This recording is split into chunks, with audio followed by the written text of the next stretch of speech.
everybody, and welcome back to another episode of Dance Talk Realness, a podcast where we discuss all nuances concerning education and dance, because the dance experience is an experience worth talking about.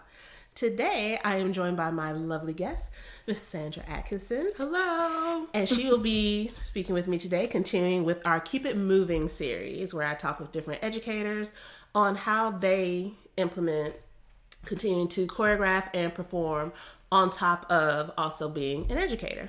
So before we jump into all of that, I want to give our quote of the day, which is from Kevin Abdulrahman. And he says, "There's something that you can do for a greater good, for a greater cause, one that is far bigger than just yourself. Find it and then do it." I thought of you when I saw that. I was like, Sandra be about the business. And I was like, this one's for her. Yeah, I love that. All right, so Sandra, if you'll be so kind as to share a little bit of background information about yourself with my audience, kind of what's shaped you to be the artist that you are today. I started like I think most people did. I started really young with dance. My sister did dance, so and she's 10 years older than me, so I jumped in like right at age 3 and was like a fanatic about it up until like about 16, 17 and went through that like phase of like, I don't want to dance. I don't want to do this anymore. But I took a year off of competition. I was a competition dancer. I hate to say it. I was. But there are healthier ways to do competition, I swear. So some of them aren't bad. Some of them aren't bad. I will say I was in the bad part, but some of them aren't bad. Okay. Anyway. No names. No names. Keep it silent. So I took a year off and just did ballet at the Charlotte City Ballet, and it kind of changed the way I saw dance. I think at the time it was like eye-opening for me because I was one of like 2 people of color in like a ballet class of like 35 students, which had kind of always been the norm. Where I'm from is North Carolina. But that was the first time I had people like dissecting my body and was like, you're not really fit to be this kind of dancer. I felt like all of a sudden I was like the compartments were starting to like fall into place, and I was like, well, what have I been doing since I was 2? Like, what's happening to my world? But it also like trained me to be a really good dancer because I was in the studio like 5 days a week, and we were doing ballet and 2 hours a point, and I hadn't yet discovered modern because that just wasn't a part of like the curriculum anywhere I was at the point. But I just learned like the foundations of dance and like where everything was anatomically, and had really good teachers. So that really changed like my scope. And I think it was then, that was like 16, 17. And then I was like, okay, I can actually do this for a career. Like I really want to pursue dance as a career. But I was also pursuing music. I was in an IB program, and there was no dance at my high school. So I was getting training in vocals. And so I auditioned and started at UNC Charlotte as a vocal major. Okay. And so once I discovered, I think it was Karen Hubbard's class, like I saw her class and was like, what is this dance that we do in college? Like, what is this? And I was just like, oh my God. So I took Modern 1. And of course, like most young people who have done competition for like, ever, you're like, already know how to dance. Like, what is this? What is this Paul Taylor? I was like, it'll mess you up if that's not what you're used to. Names that they keep talking about. And then I really fell in love with it. Like, I think I started to see it as something other than this like recreational thing that took up a lot of time. But I was like, I don't know if this is something I can actually pursue. And then I decided to change majors, which was not the favor of my music department people. However, you must follow one's heart. And I changed majors and became a dance major at UNC Charlotte, as well as a psych major. And it just like opened up a whole new world of like what you can actually do with dance and where you can go and all the options. And for me, it was like teaching was just always something I really wanted to do. I also like understood the importance of performing and choreographing and why that would enhance my teaching. But I knew that teaching was something I wanted to do. I also knew that like something beyond teaching. I didn't know what that was yet. Because like the arts management field hadn't really like blown up at that time. So like things like arts advocacy, I know people were doing it, but the titles weren't like out there. And so it was, you know, that's really like where it started for me, was at UNC Charlotte. And at the time it was a dance and theater department. So, you know, dancers were taking theater classes, theater students were taking dance classes. So there was this, you know, combination of not only learning like technique and educational skills and anatomy and music and all of this stuff. It was also like, I learned lighting, I learned costuming, I learned, you know, how to be a stage manager, production manager, like all of those things, which I really feel like enhanced my knowledge of the field in a broader scope.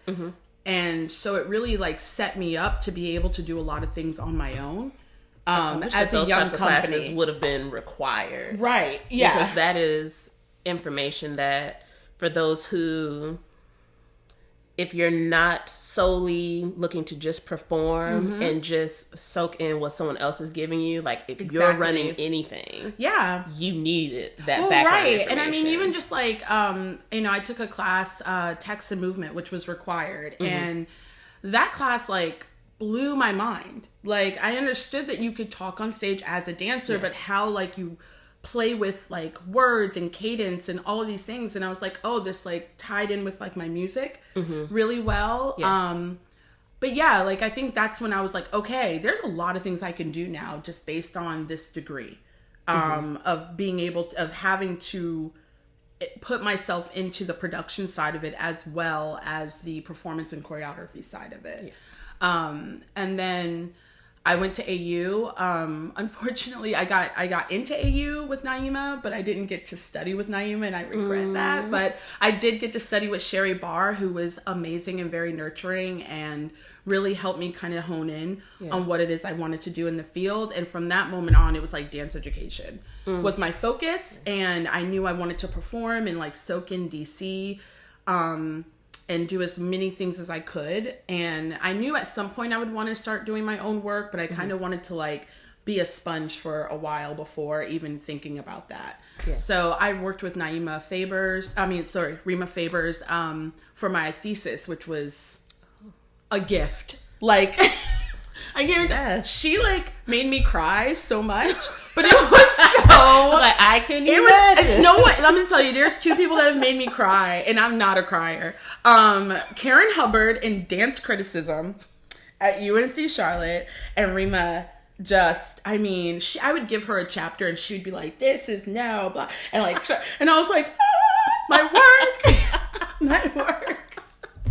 But it taught me to like pay attention to detail and really think about what it is I was trying to convey and how important it is for whatever idea you have to push it forward and have like research behind it and have like a really clear, you know, focus and not just be all over the place.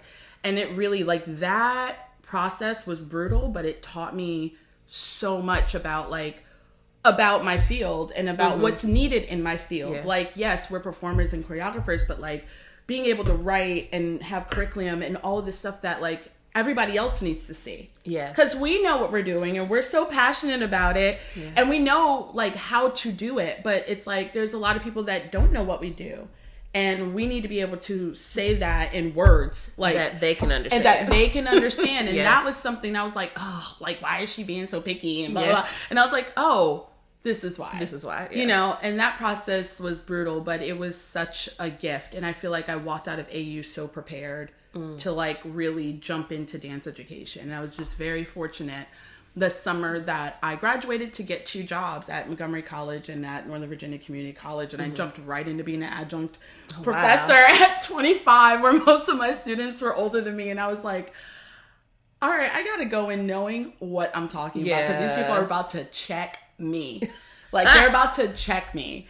And I walked in with all that knowledge of everyone, you know, all the professors I had. Like Sybil Husky was one of those, like, she walked in with like a week's long of like lessons, and she knew exactly what she was going to do. Yeah. But she was also flexible and could read a room. And I was like, those are the things I have to like remind myself of every single day. But that was really like my jumping off point professionally in DC and the DMV.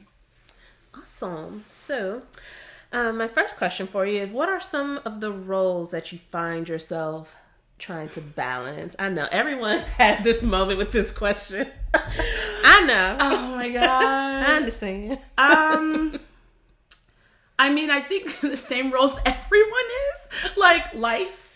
Yeah. And I mean, if I'm talking like right now, my life has changed tremendously in the last 2.5 years, like a real shift. And, you know, I shifted from higher ed to K through 12, which I was like adamant I would never do. I was like, ew, why do you guys want this horrible schedule and like 19 dances and a concert? I was like, I don't even understand this beast. And I admire you guys so much, but I was like, I'm never going to do that. And then I'm doing it. So never say and doing never. it well, doing it very well. Thank you. And trying to really decide as an artistic director and founder of Light Switch Dance Theater, like what's the next step? What is the next generation of Light Switch going to be? And what does that look like 5 to 10 years from now? Because I spent the first 6 years really just like, you know, getting the name out there, performing, creating. What is it that trying to find a space? Like so many artists trying to find a space to perform and create and, you know, do classes, because the education element is just really important to me. So those are the 3 roles, just like administrator, educator, life. Like mom, daughter. I don't know, like all the titles. All the things that fall under life. Yeah. Because that life is just a balance. Yes. In itself. Yeah. And I mean, I think when you're, you know, you have children though, I mean, I think whether you have children or not, life is, it just throws you. Yeah. And you're like, I'm on it. And then you're like, I'm not. Let's throw some kids in for fun. What do I do now? Add a little and spice. Now we have kids. Add a little spice to it. Because I'm like, what would you? Because if I could just take the kids out of the equation, it would still be crazy. Yes, exactly. So 100% not saying like, oh, we have kids, so it's so much harder. It's worse. Like no, everybody has. Yeah, like everybody has a thing. Because I mean, even if you going. don't have kids, I mean, there's a lot of people, especially in our generation, are taking care of parents and siblings and nieces and nephews and themselves. Like, this is hard to take. Making sure I'm good is a job. And I think a lot of times, like, that's what's lost is like you forget about yourself. Yes. And I feel like that really has nothing to do with kids or anyone you're taking care of. Like in this art form, specifically in dance, we're faulted for like not valuing ourselves and not taking care of ourselves. And you know, even though it seems like, you know, we come in rehearsal with like all this equipment and we're like warmed up and we're like, I've got all this stuff for myself. But it's like when you leave that space, it's never really about you. And I think that's something that I really struggled with, is like, how do I take care of myself? Not just for rehearsal. Not just to be in somebody's work or to be in my work, but like large scope. As a person. Yes. You know, so yeah. And that was something that everyone has brought up. Yeah. Like that part of it, the actual just you as individual, not as dancer, not as mom, not as teacher, not as student, just you. Yeah. And 100% that is usually the first thing to go. You're just like, okay, but if I don't do X, Y, and Z, then all of that's going to blow up. Yeah. I'll come back to this. Yeah.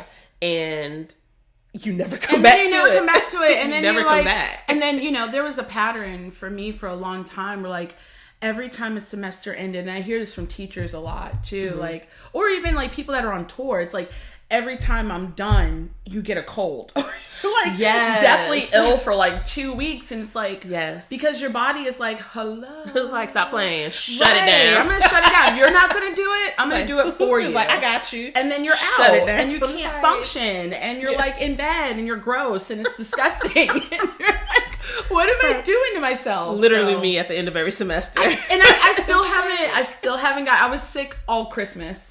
All Christmas, I was sick. And I was so angry for being sick because I was like, oh. I was like, I want to enjoy this time. Yes, it's like, this is the time I get to spend like more time with my biological children than like the ones I see every day who are my students. Yes, and it's like, and then I was like gross. I was gross. And I'm for like 7 days. Ugh. Anyway. Yeah. So, speaking of your dance children. Dance children. So, how do you balance giving them the amount of you think you should? Because I don't want to say all of you because we do that often. Yeah. So I'm trying to reword it in such a way that hopefully we start putting a healthier spin on it. Right. But balancing your time with them and your life with them in that capacity, and also as a performer choreographer, keeping that part of you also well fed. I know for you there are sometimes points of overlap. There are, yeah. But I think specifically in the program that I'm in and that truly started, basically. You started it. She started it. I did. I don't be telling people about that. I watched it and I was like, oh, Julie did it. Okay, so what? Yeah, I have to go. Oh, there's a performance. Oh, yes. So all the shows. There's a lot. Okay. All the shows. So I think, God, that's a hard one. That's so hard. I think, okay, this has been hard because I went from, I would say healthy in a sense that I was working with people like Melanie George, like Christopher K. Morgan, like Helenius Wilkins, like all of these amazing people, Gail Miner Smith, like, where like I was getting all of this information and teaching and really figuring out who I wanted to be as a teacher, as an artist, and all of this stuff. And then I switched to, K through 12 and knew exactly what was needed of students to jump from K through 12 to college. Yeah. But that schedule is so different. Mm-hmm. It is so different. So going from like, having free time to decide what I was going to do in class and research and do the administrative work for LSCT and meet with people and create and have time in a studio and process, to like being at school from 8:30, and technically I don't have to be there till 9:30, but if I don't get there at 8:30, I don't get work done. A word. Like if I'm not early, nothing's getting done. No admin is getting done. So like 8:30 to most of the time 6, 7 on a good week. Yeah. And then going home and being a mom, it's like, I have found it hard to decide, where does LSCT fit into this? Because I think a lot of people are like, I want to be a choreographer. Yeah. And I will teach and I will do all these other things because that feeds me, but I want to be a choreographer. Yeah. I want to take my company on tour. I want to do funding and all that stuff. And for me, it's just, I really want to do both. Like, education is so important to me. Yeah. Like, that's just who, like, it is.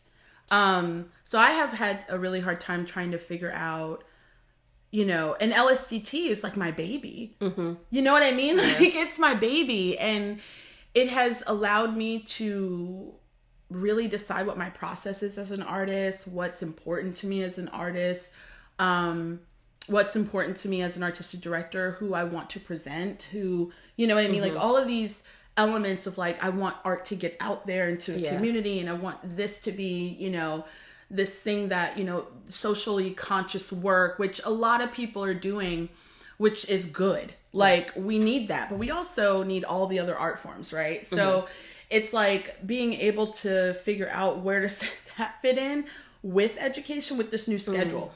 Yeah. You know what I mean? Yeah. It's a lot.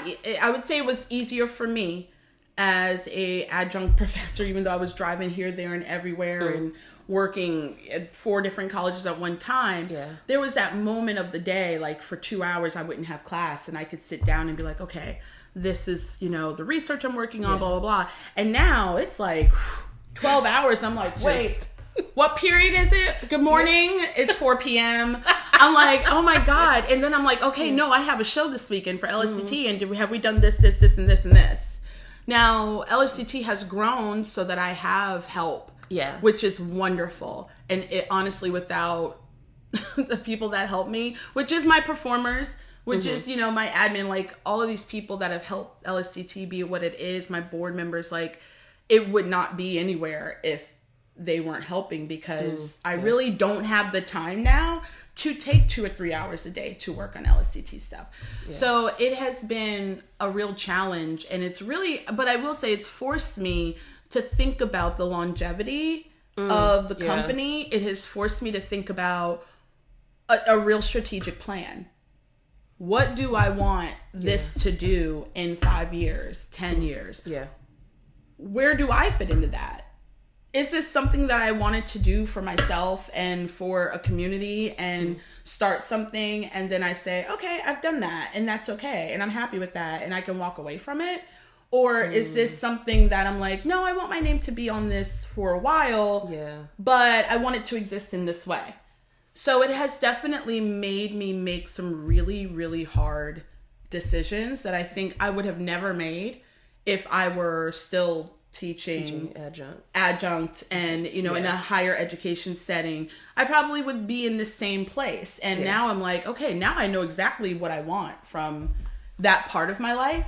And I know exactly where I want my education to go to, which has also been nice, because I think I was trying to figure out, like, teaching is very, I love teaching. Like, I absolutely love teaching. But I've also seen a greater purpose to it that I think is, that we need more of in arts education. And I have always commended arts advocates, because it's a hard job. You are really talking to a great number of people that have no idea why what you're doing is relevant.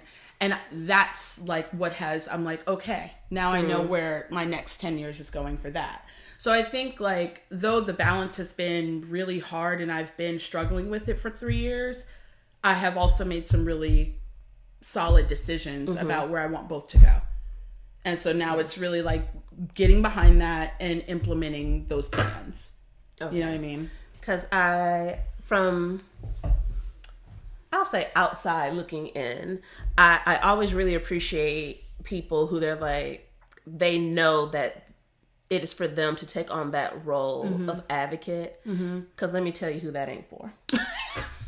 I smooth be like, I don't really care if you don't understand why this is important. Right. Because I was like, you know what? Somebody out there does. Yes. And my job is to find them and work with them. So I appreciate those of you that are willing to take those hits for us. Because I'd be like, man, flip every table available, because I hate having to explain and having to, quote unquote, validate. I hate that process. Because we shouldn't have to. We shouldn't have to. We should not have to.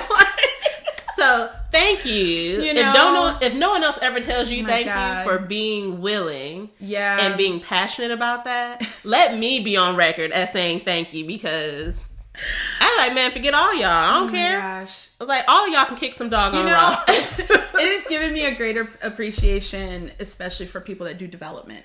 Because it's really the same thing if you think about it. Like, you are getting in front of people being like, support the arts, like, give us money, give us in-kind donations, we need you.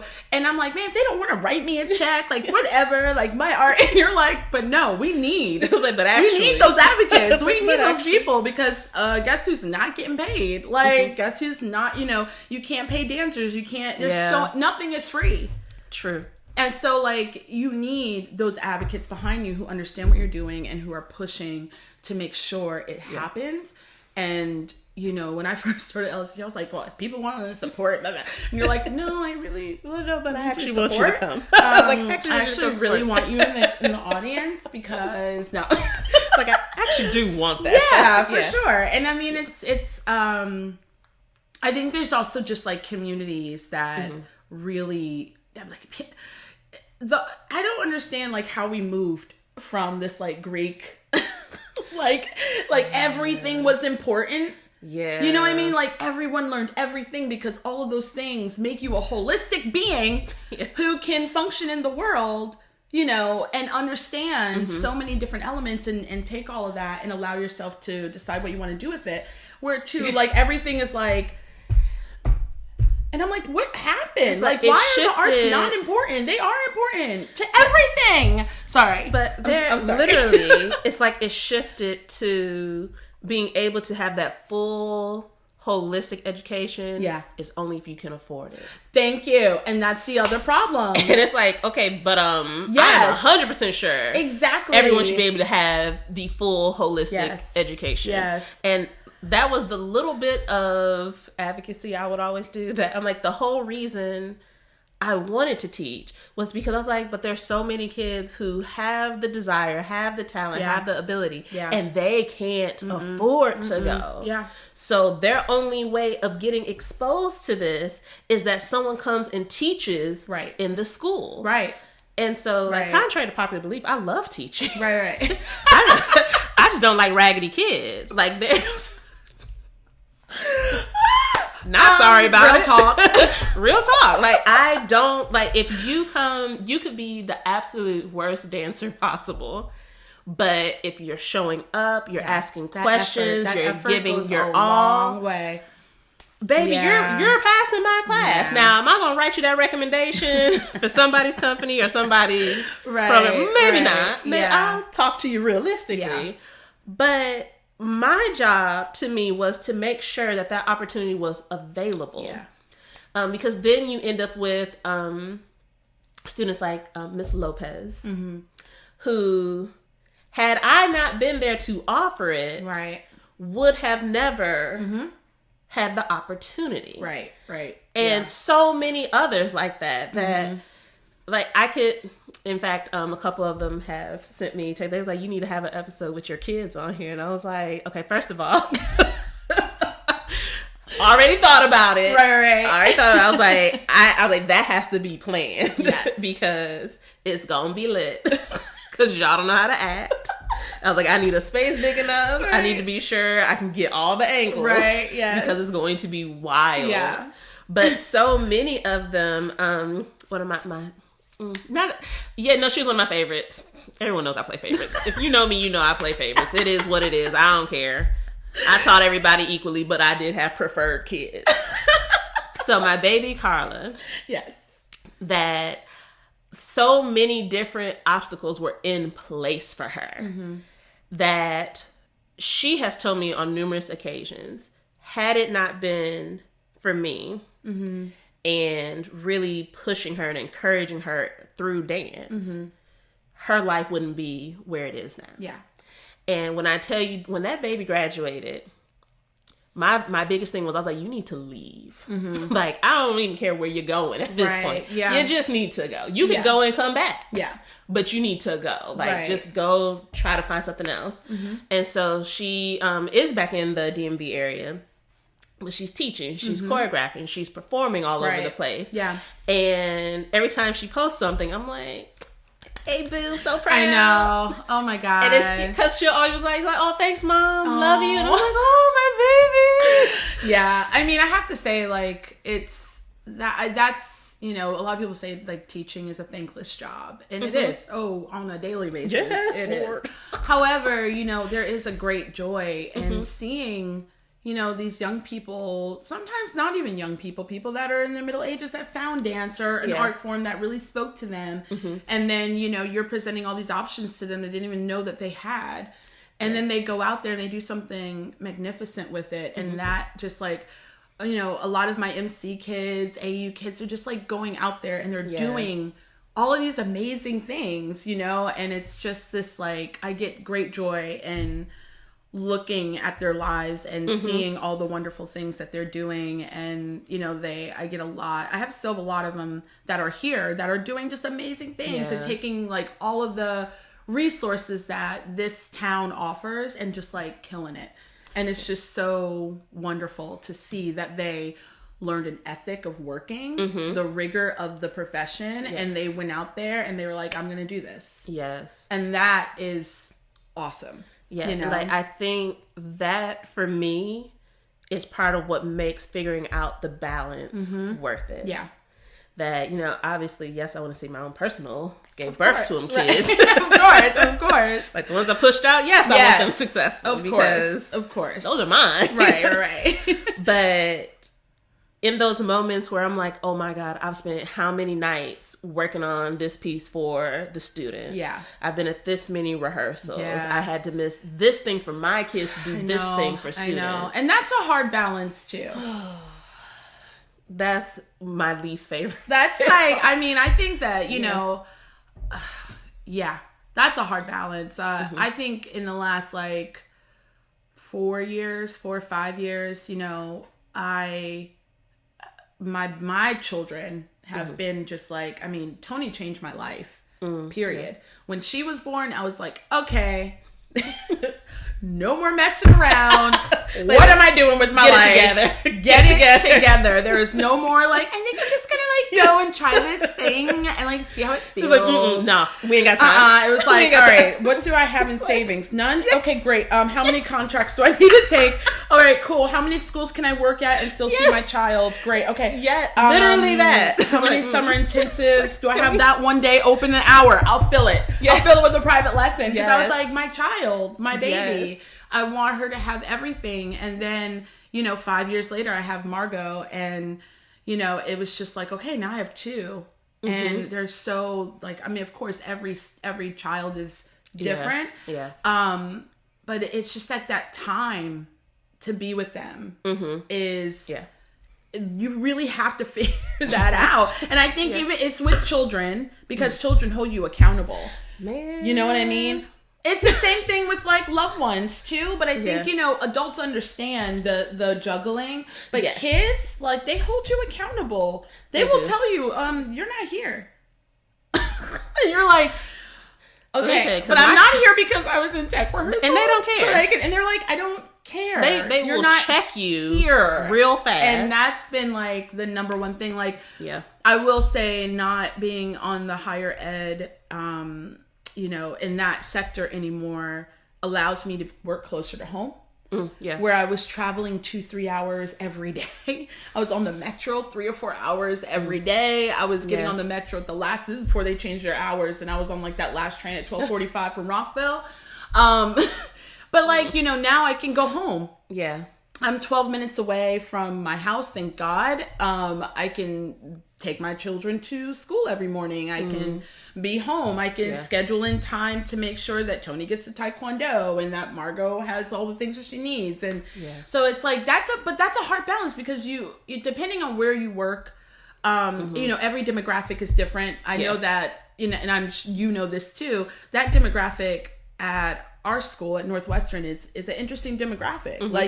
They might not say they need you, but they need you to be there, because a lot of times no one else is there for them. Yes. And that has been, a really hard balance of no, I need to be here because no one else can be. And it's not because they don't want to be. There's so many different reasons that they're not. Yeah.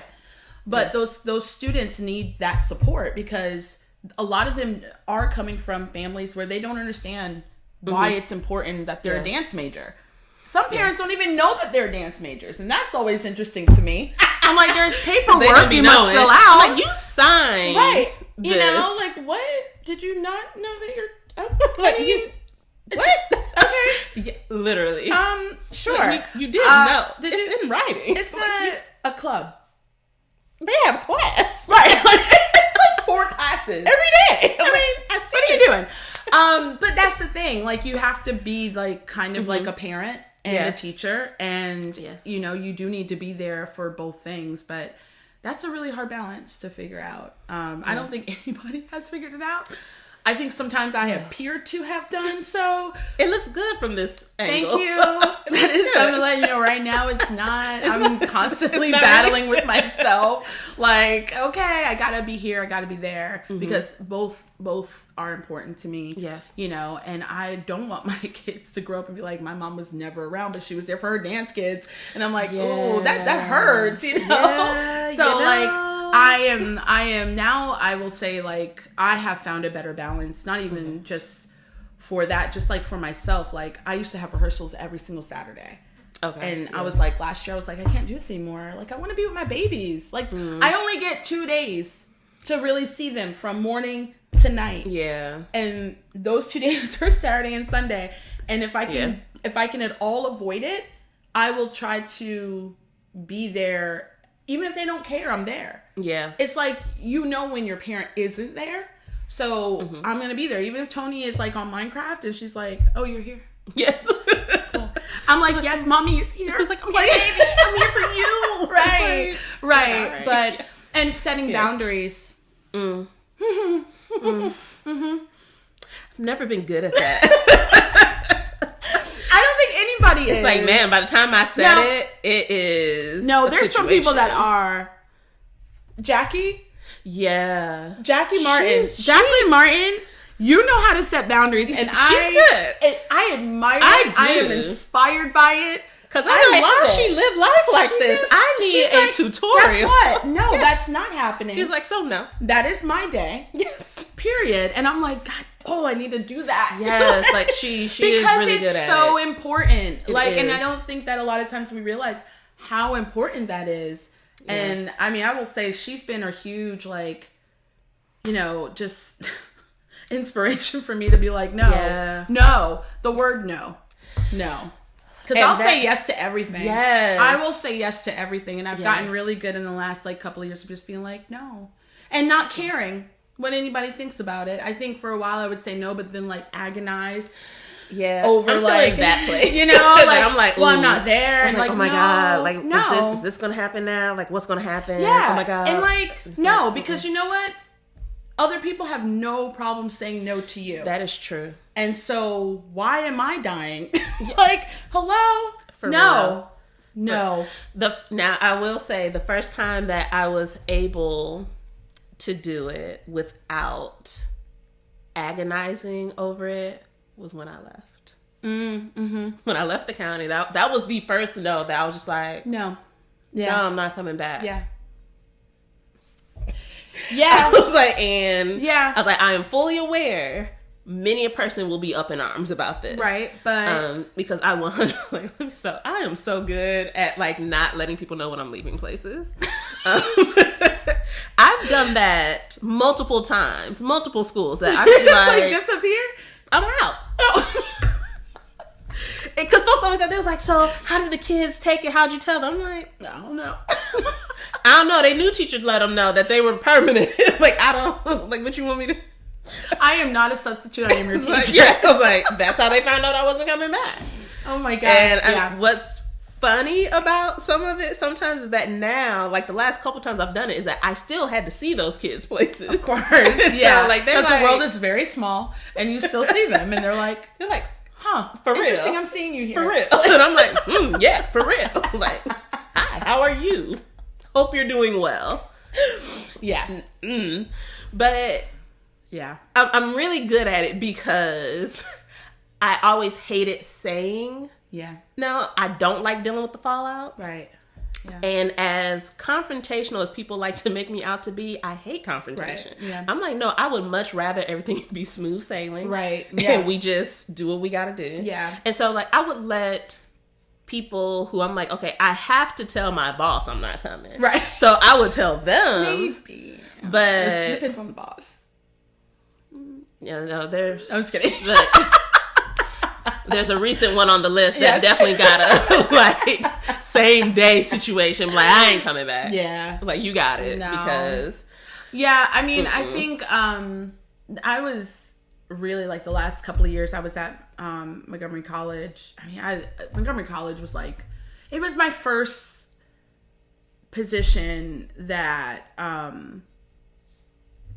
it changed my life. Like I was like, okay, this is, I love doing this. Like I love teaching. I love having like building a curriculum and lesson plans and implementing something and seeing it all the way through. Like things. I love all of it. It's so I love but that you was love like it. I would get like giggles when I got to make a syllabus. Like you have no idea how much I love so I got a couple classes syllabus. coming up.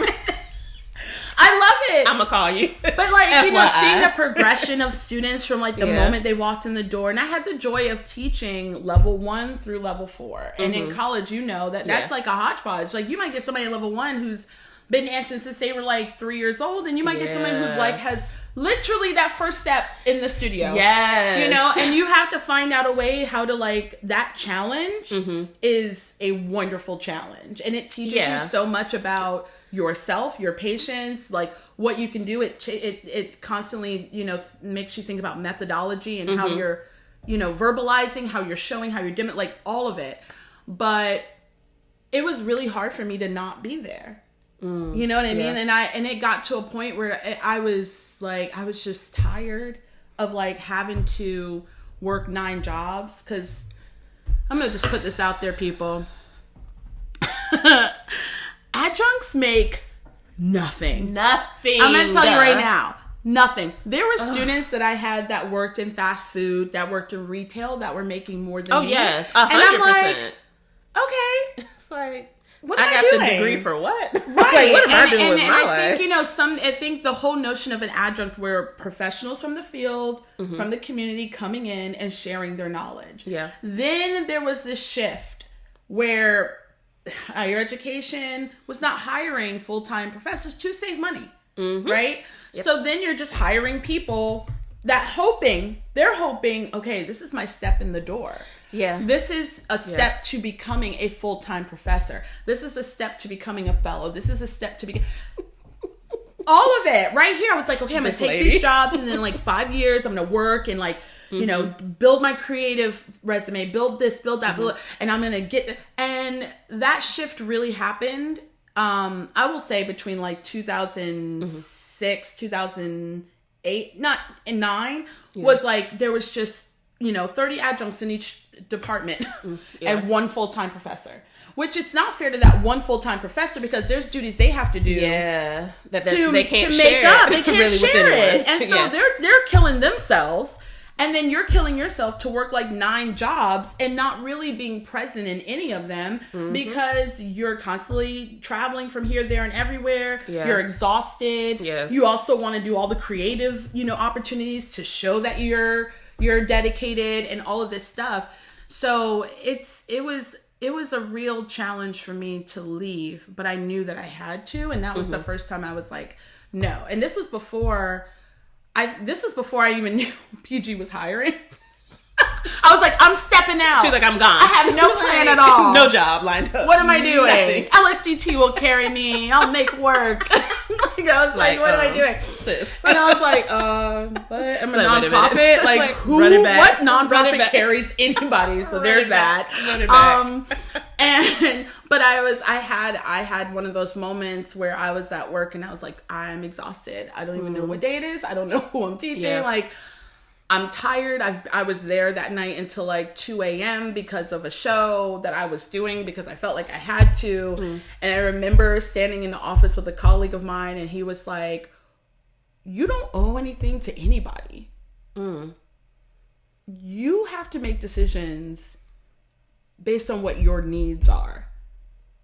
What are your needs? Wow. And I was like, gosh darn it, don't speak science to me right now. I'm emotional. I was like, I don't want your logic. I don't want it. Like, no. But that was the first time that I was like, no, because I think there's also this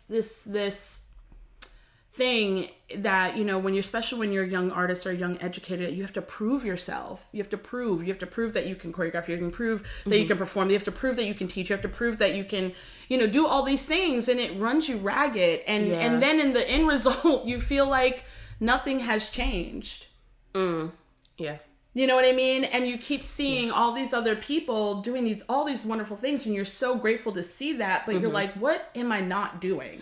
Yes. So then you beat yourself up because you feel like you're not doing anything when really hopefully those people, because we don't know everybody's story, hopefully those people are doing things that they feel like they need to do because they want to do it. Yes. And that's when I was like, yeah, I want to be home with my children. I want to see them grow up. I want to not have to explain to my 5-year-old at that time, Mom is going to be in tech rehearsal for 2 weeks.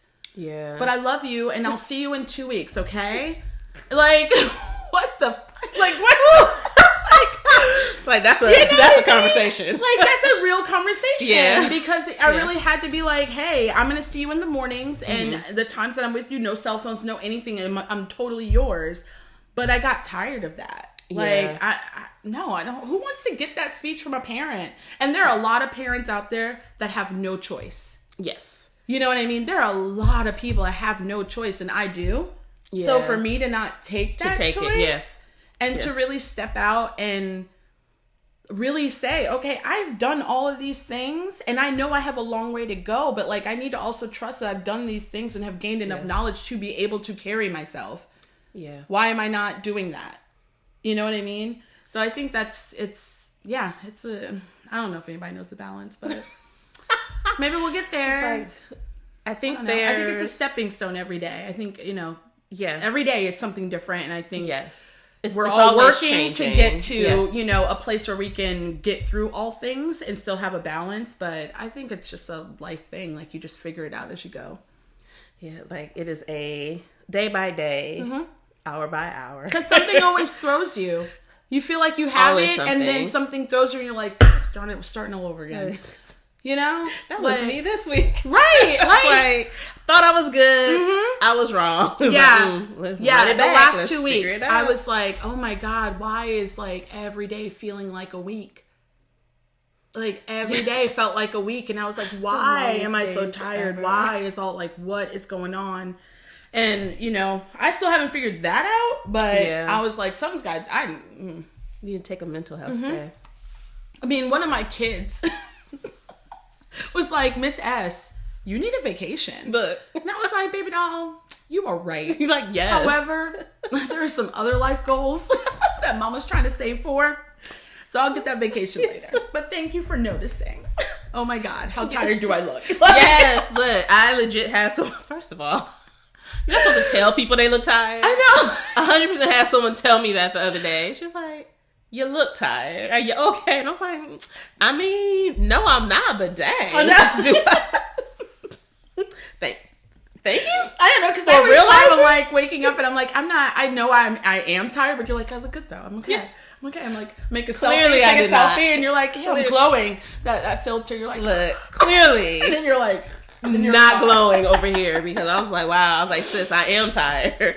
Like, I'm sad that I look how I feel, but it is what it is. I'm trying to do all the things. Yes. And like you said, I didn't want to end up not spending time with them. And like now that my kids are like people, like they have opinions. Yes. And I was like, and like you said, like they will call me on it. They're like, so you gone again? I'm like, dang, yes. Yeah.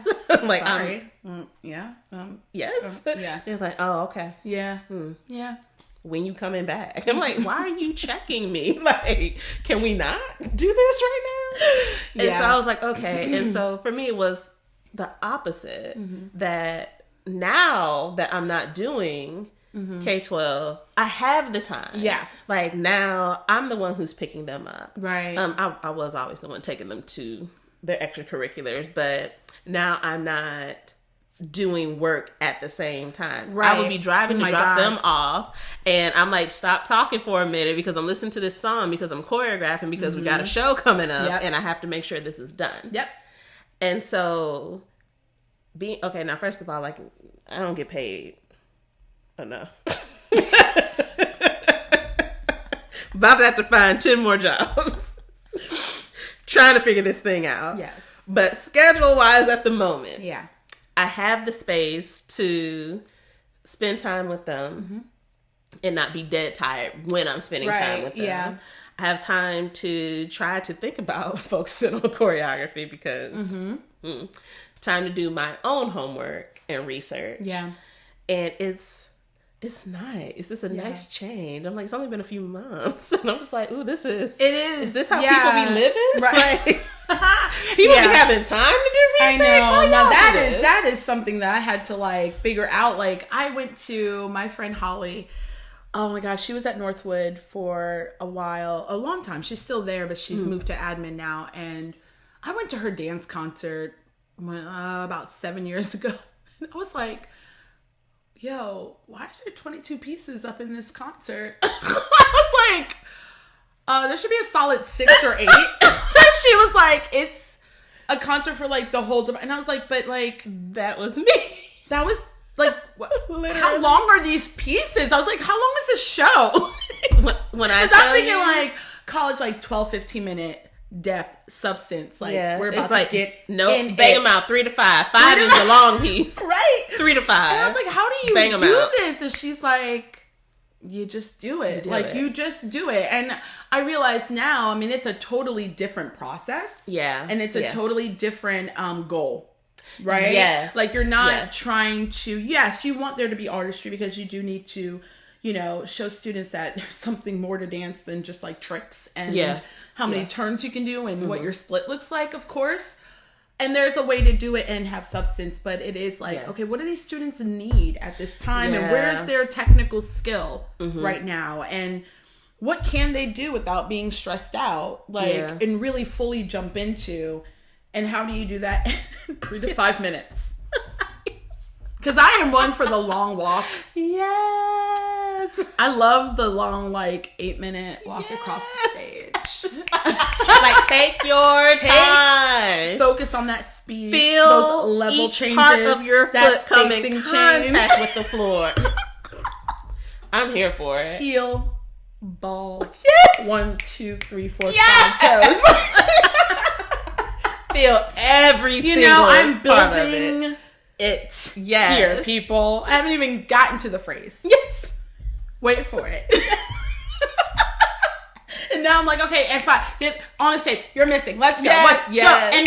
And you're responsible for that person. You're responsible for that. And it's just like a total shift. But I do appreciate having LSDT to go through that other creative process where it is about research. It is about a specific topic.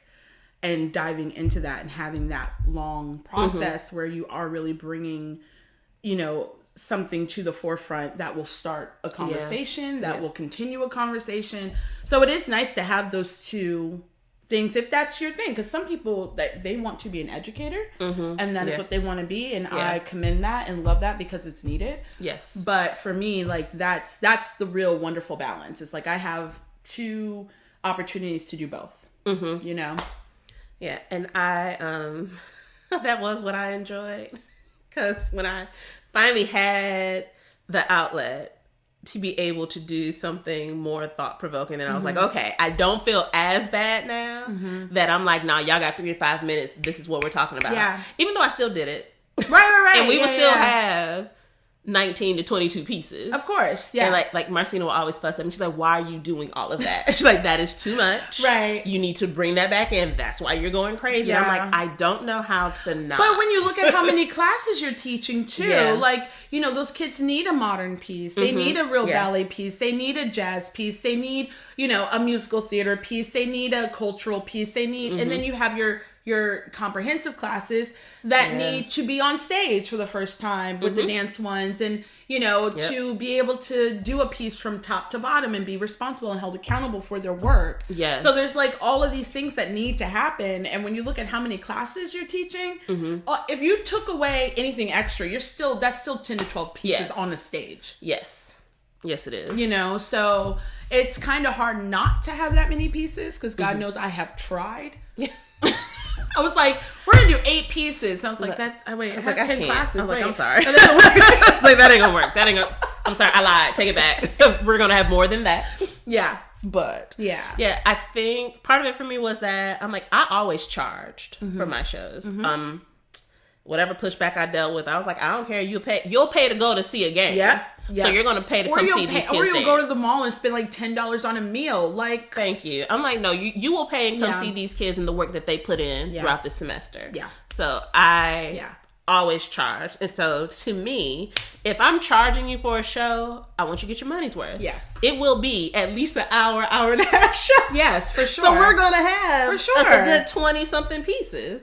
Yep. And if that means I just go crazy while I'm working it out, then it is what it is. You figure it out. But the show's going to be great. Yes. And you will appreciate that I did it later. Right. And I mean, also, like, when you're dealing with, you know, in the community that Northwestern is in, you know, there are a lot of people that have never been to a dance concert. Yes. They don't know what to expect. They don't. So you want to give them, you know, a variety of different genres, different styles. And you also want the kids to feel proud about the work that they're doing in the classroom, because unlike college, you know, you might see your college students twice a week. Yeah. Where you're seeing these kids every single day. Yeah.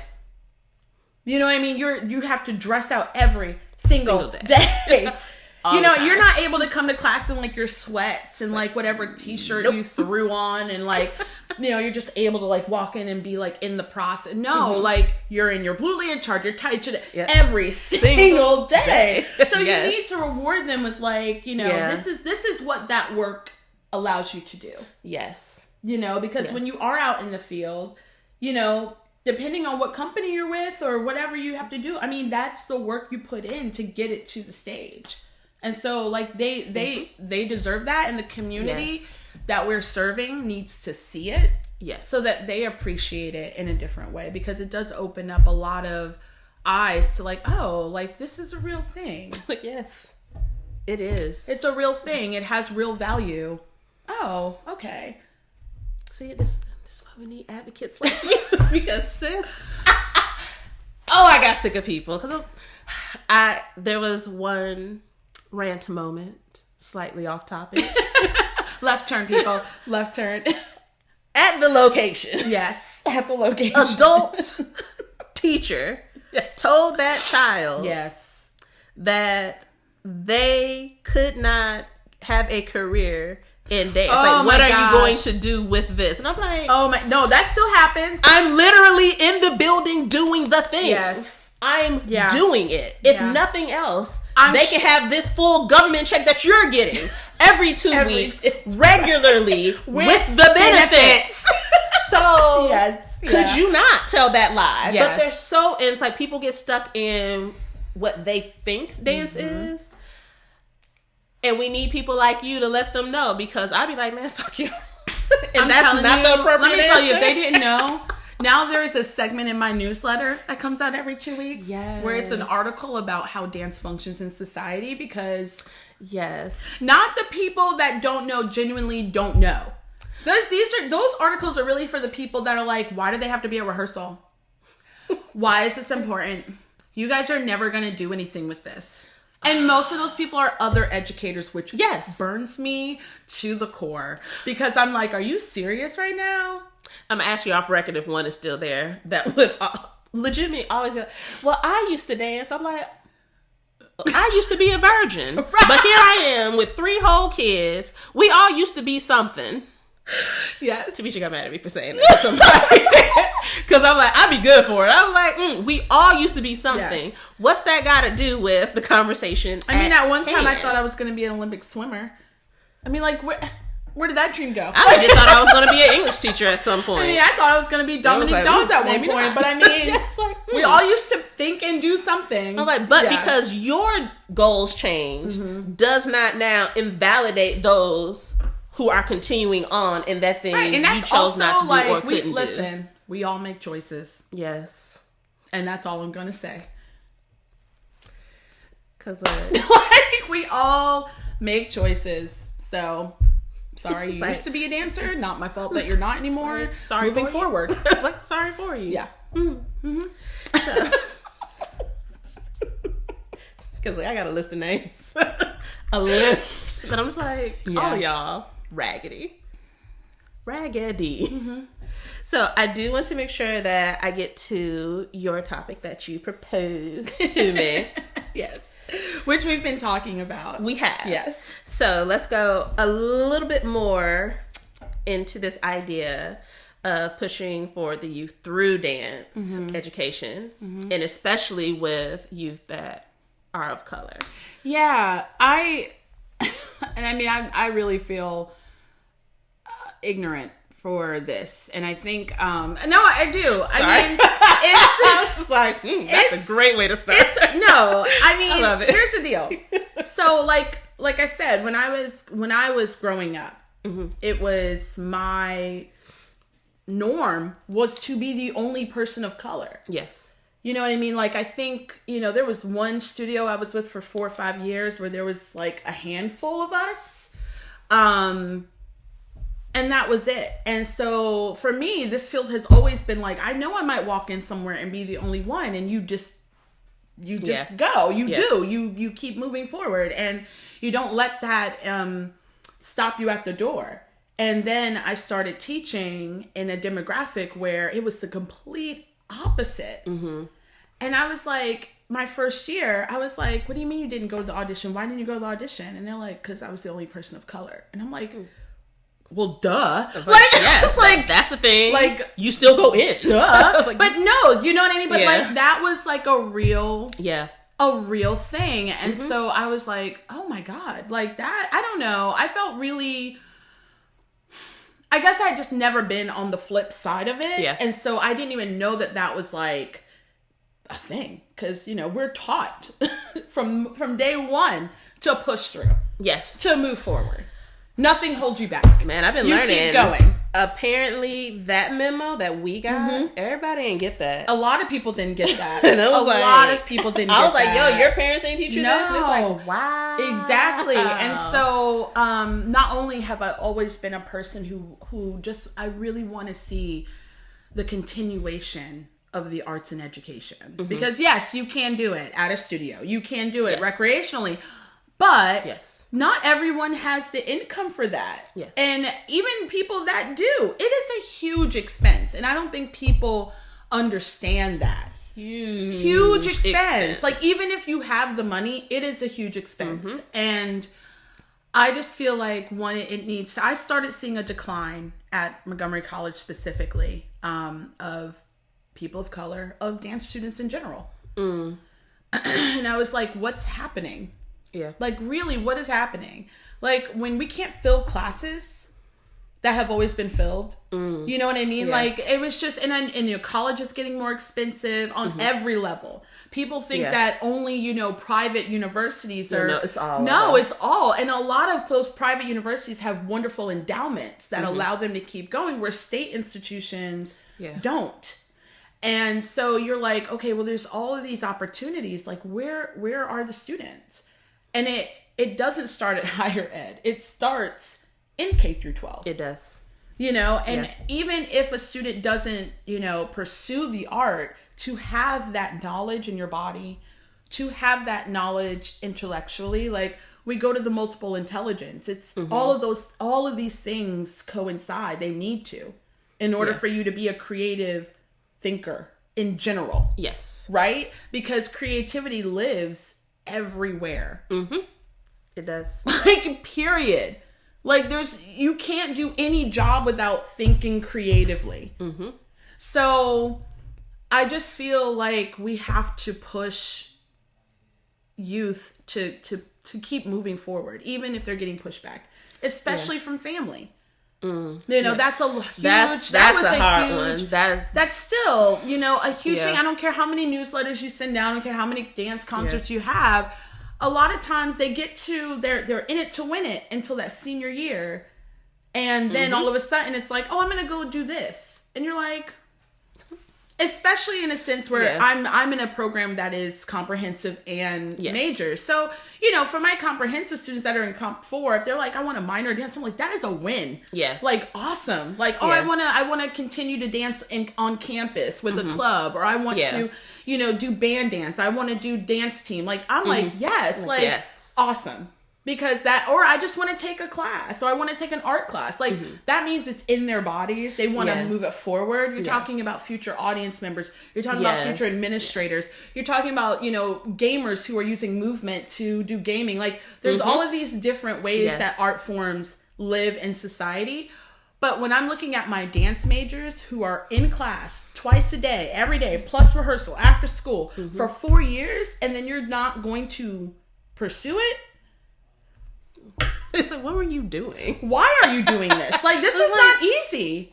It's not easy because they are getting graded in a way that, I mean, college students are getting graded. They're getting a knowledge set that when they go to college, they're going to be ahead of the game. Yes. You know what I mean? Like, there's things that my comp students, like, we go to campuses often, or we have people from higher ed come to our school, and they're like, wow, you guys are really ahead, because they're taking composition as an 11th grader. They're taking rep as a 12th grader. They're taking modern 1 through 4 and like all of these classes, and then to not pursue it. And a lot of times it comes from home. Yes, it does. It comes from a lack of knowledge from people in the household or in a community that they thrive in or live in or are very active in.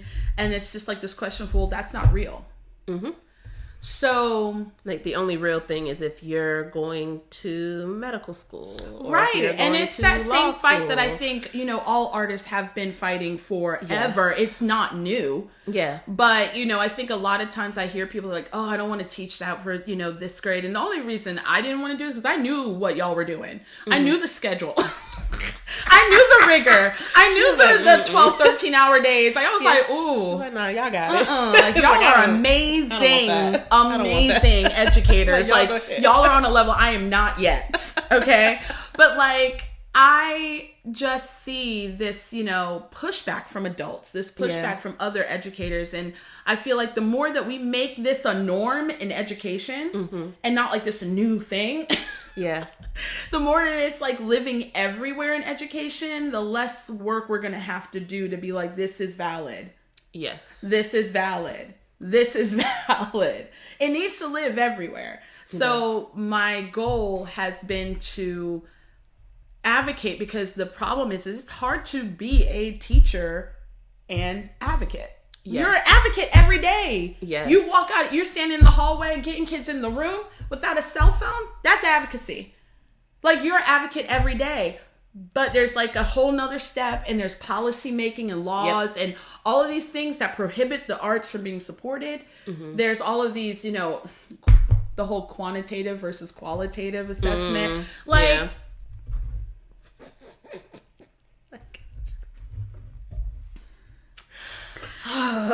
Here's an example, folks. Truly and I might see the same piece.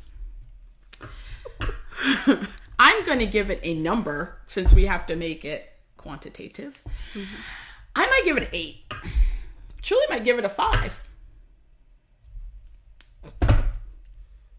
We're seeing the same thing.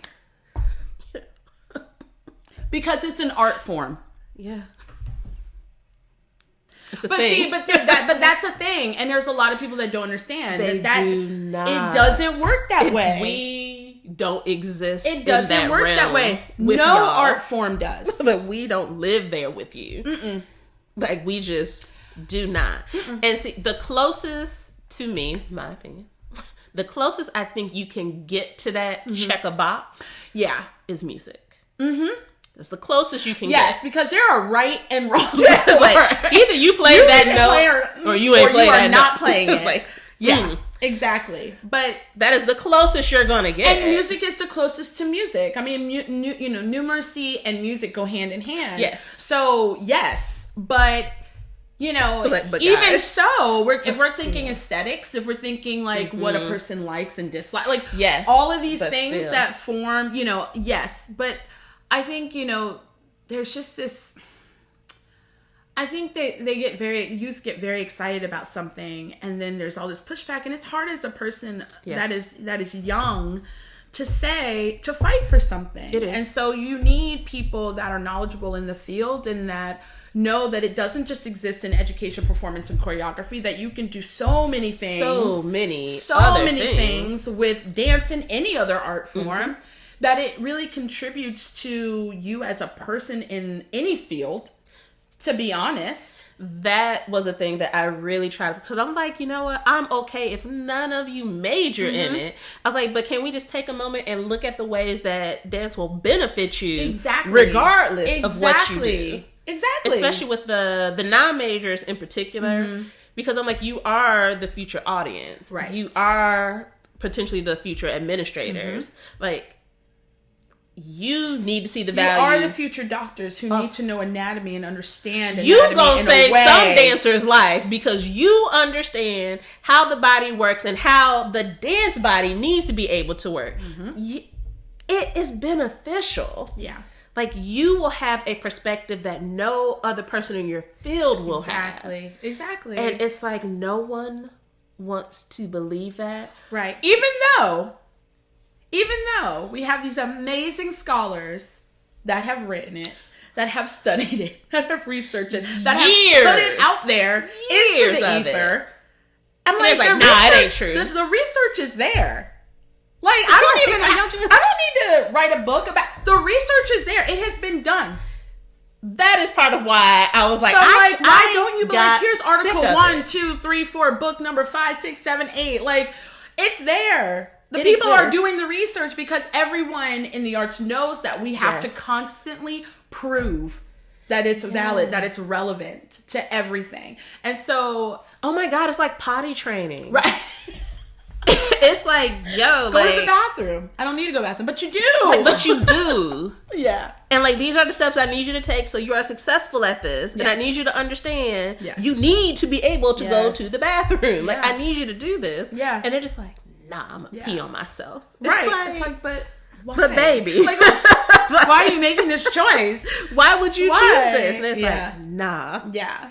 I'm gonna wear this diaper. And it's like, Yeah, I mean No. it's like that for K through 12, but I also feel in the dance field specifically, oh my gosh, like I had the joy of participating in Glade's performance that they do with all the different choreographers, and I'm sitting there, I'm like, oh my God, there's so many young choreographers and performers. There's so many choreographers that have never choreographed but were performers for a long period of time that are doing this like fresh new work, and I'm like, this is exciting, because if we don't have that, then where is our field going? Like, if we don't constantly have people generating and we don't constantly keep young people excited, it's going to disappear, because we are constantly having to, back it up. So we need to be advocating and pushing forward these young people that are creating, that are trying to, that are trying to find studio space, that are trying to put their work out there, that are trying to, say something and figure something out in this field. And I'm like, yes, like, this is exciting.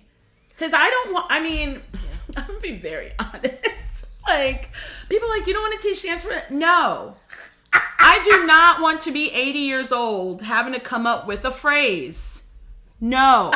That is not what I, Sandra Atkinson, want to do. good off of that. Okay? What I would love to see happen is that this happens from now until the end of time. Because that's important. Yeah. But no, I don't. I don't want to have to make up 17 dances a year. Oh, I'm sorry. A semester. Look, because for real. But I do want to see my students who I teach now, which we all get the joy of, especially in PG, of seeing the students that we taught that are now teachers. Yeah. The students that we taught that are now performers. The students that we taught that are now videographers for dance. Like, I mean, I get to see Jonathan at Dance Place was a student of mine at MC, and now he's like videographer, like everywhere, and just doing amazing work. And that is what we hope. That's what we want. And so we have to push them forward and give them support, because we all know that this field is full of no. Right? But every field is full of no. That is a true thing. You know what I mean? We are dissected all the time. Yeah. You walk into a studio, it's like, I mean, every day I'm like, do you have your leotard on? Do you have your tights? Wear your ballet shoes. Like, you're being checked. Like, can you imagine walking into, like, your office and somebody be like, do you have a tie on? Where's your shirt? Yes. Your hair's not done. I don't like it. You need to put a hairnet on. What's going on with that? I see it. Did you put makeup on? Where's your lashes? Where's your... Like, that's before you even get on stage. It's like, I just want to be in the space. space. I just wanted to show up. I'm sorry. It's in my bag. Exactly. It's in my bag. I'll go fix it. And God forbid you, like, have a bad day and you don't bring your dance clothes. What were you thinking? You have dance every day. Blah, blah, blah. You're like, man, like... But, like, that's... But it also teaches them, like, responsibility and accountability. Yeah, it does. And this field teaches that more than anything. You know, Yes. the arts teach us that more than anything. Yes. Responsibility and accountability. You cannot do your job if you're not prepared. Period. You can't, you know, cheat off of somebody. You can't be in a group that's doing a presentation when you have to present a solo in class. Like, man, that'd be the one that be getting them too. I'm like, you know it's just you. Right, like, it's just you. And I know when you're improving. Yeah. Oh, Because you decide to do that grand jeté like 9 times. Can we talk about that? Because that's like the one skill that you really, really know. Like, you're really good on that. Let me be clear. Yeah. Any teacher who is worth their salt that teaches dance can tell the difference. Yeah. Between you just ain't good at making a solo and you improv'd it. The eyes start wandering. They're like, Yes. Like, okay, Stevie. My personal favorite, bring this back. The Wanderous Walk. Yeah. That is my favorite. I'm going to still put that out there. Oh my Thank God. you, Modern Dance. Because The Wanderous Walk. No, my favorite, the continuous drop swing. Yes! And I'm like, do one more drop swing now. Do one more. Just do one more. Like, who even thinks in the process of improving that you need that many? But like, you know what? That's guts. That's guts because you are getting... Or audacity. I don't know which one. I don't know which one. Because you know you're wrong. Yeah. You know you're wrong, but you're still up there trying to get to that 2 minute. Yeah. And you're hoping that you have improvised enough or you have taken that moment of stillness long enough to make that 2 to 3 minute mark. And we've all done it. Of course. Of course. Let's not. But I mean, like, man, and I think it's because we have done it. Yes. That we can identify it like that. And it's like, oh, baby, you did not do this assignment. Oh, okay.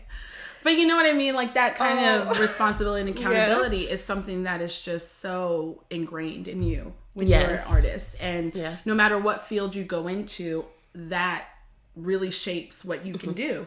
It translates to anything. And it pushes you forward, and you don't see anything as like this wall of stopping. You see it as a challenge. Okay, how am I going to get over this wall? And that is something, I mean, there's also just like the notion that a lot of students don't come to school if they don't have something creative. Yes. Like, there are literally students at Montgomery College, there was at AU, at Goucher. There's students that wouldn't come to school if they didn't have dance or art or music or something that day that allows them to breathe and allows them to escape and allows them to process what they're going through. Yeah. So, and we think that that's just a teenage. No, there are some kindergartners going through some real stuff. Yes. That, we're like, well, they're kids. No. There's some young people that are going through things that I would never want to go through. And that opportunity to be in an open space, to be in a space to be creative and to process and to have something different and new and, someone holding you accountable for your work. Yeah. And you holding yourself accountable to your group that, gets them through the rest of the day. And it's needed. It's needed. It is absolutely needed. And I feel like at this point of, being able to have this opportunity to teach in K through 12 and also have a wonderful mentor as I was teaching, understand like the realm of education, being able to like say policymakers in the arts were needed. Yeah. Like educational policy and law is where it happens. We need people on that floor lobbying for art in education, period. And there are people that are doing it and they need help. It can't just be one person. Yeah.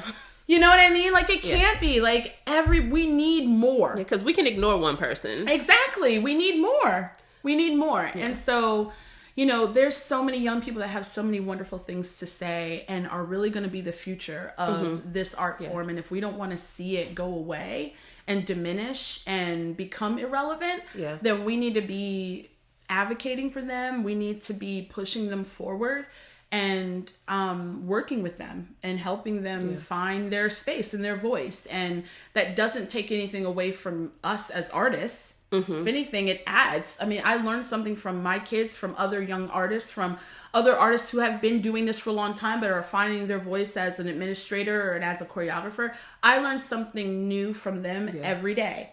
that enhances me as an artist and me as a teacher. And so that's also the thing, like you never stop learning.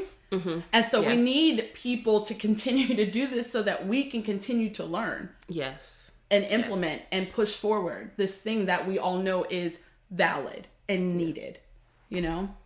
So. Agreed. Yeah. And I will put you out there as one of those people who really goes above and beyond in creating spaces for people to be able to present their work and to express their voice and to show what it is that they have to say.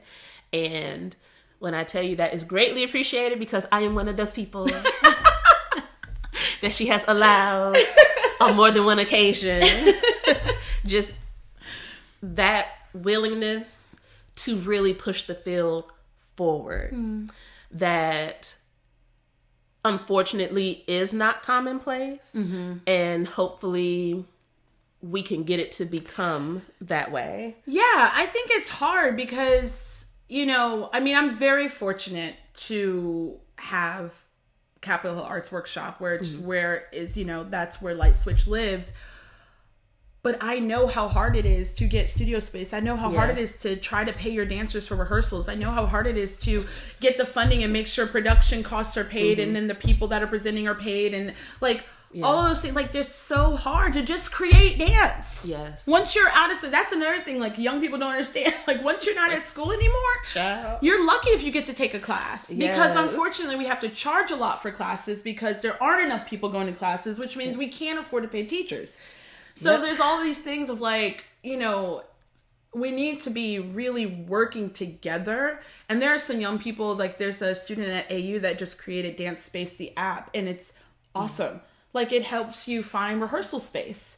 And she interviewed me, and I was like, you're doing awesome work. Like, I'm excited. That's Youth Nation, people. Like, that's amazing. Say the name of that app again. It's Dance Space. Dance Space. Yeah. And I'll send you the link. But it's awesome.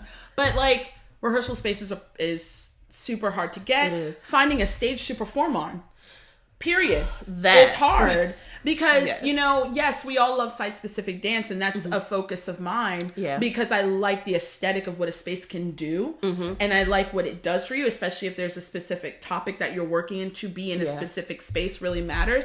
But we don't want to do site-specific dance because we can't find a stage.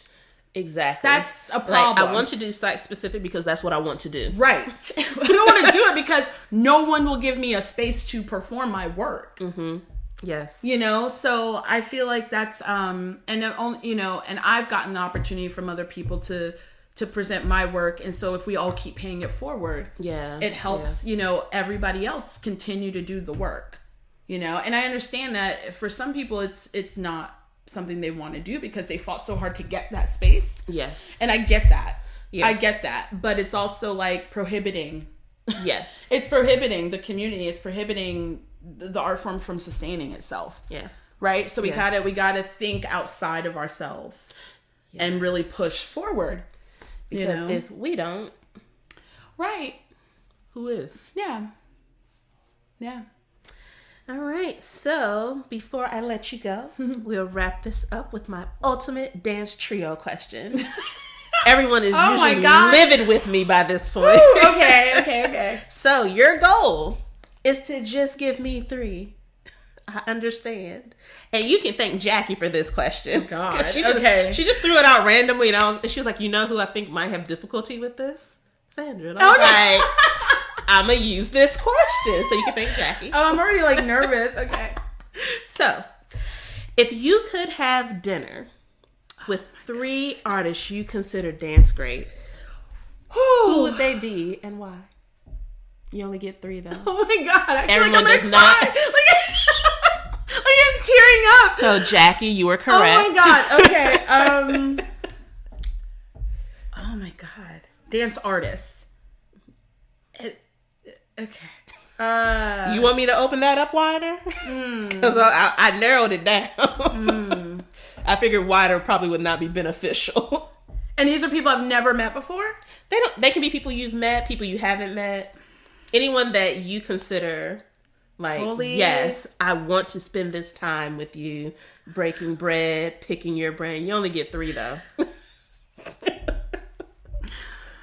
Again, you can thank Jackie for this. Yeah, I'm going to. She said that this would be a hard one. She said this would be a hard one for you. And I was really like, it's a hard one for me. Tally Beatty.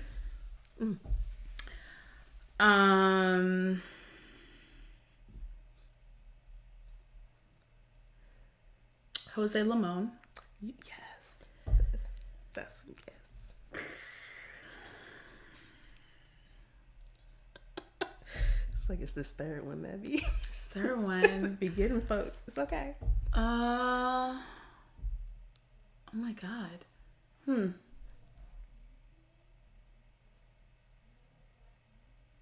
Gus Solomon. Okay, so why these your 3? Tally Beatty, because I just love the work. I mean, Yeah. I just, That's fair. you know, like that's fair. The stack up is still just like mind blowing to me. Yeah. Not because, I mean, his movement vocabulary, yes, but I mean, he captured a whole generation on that stage, and a real epidemic and a real problem. Yeah, that, I mean, and that's just one of many works that I feel like he should be celebrated for. Gus Solomon, because he just would like get in a park and just do it to it, you know, like just, I mean, the freeness, and when you're watching and just like, I'm going to explore this thing and I'm just gonna do it and see where it goes, and just like that freeness in his method.